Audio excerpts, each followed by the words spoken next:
గత 3 రోజులుగా హుజురాబాద్ నియోజకవర్గంలో ఎడతెరిపి లేకుండా వర్షాలు కురియడంతో నియోజకవర్గంలో పలు సమస్యలు ఉత్పన్నమయ్యాయి అని వాటిని వెంటనే పరిష్కరించాలని హుజురాబాద్ ఎమ్మెల్యే పాడి కౌశిక్ రెడ్డి సోమవారం కలెక్టర్ కార్యాలయంలో కలెక్టర్కి వినతి పత్రం అందజేశారు.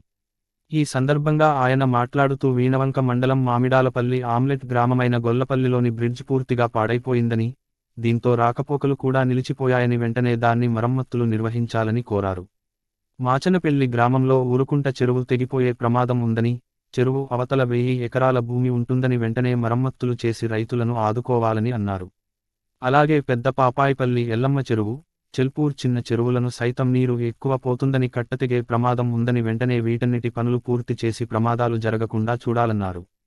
హుజురాబాద్లోని బూడిద జంగాల కాలనీతో పాటు నియోజకవర్గంలోని చాలా కాలనీ వాసుల ఇండ్లలోకి నీరు చేరి తీవ్ర ఇబ్బందులు ఎదుర్కొంటున్నారని, అలాగే వర్షాకాలంలో ఏర్పడే సీజనల్ వ్యాధుల పట్ల కూడా ప్రభుత్వ ఆసుపత్రిలో తగిన సిబ్బందితో అన్ని రకాల సదుపాయాలతో పాటు రోగాలకు సరిపడే మందులు అందుబాటులో ఉండేలా చూడాలని అన్నారు.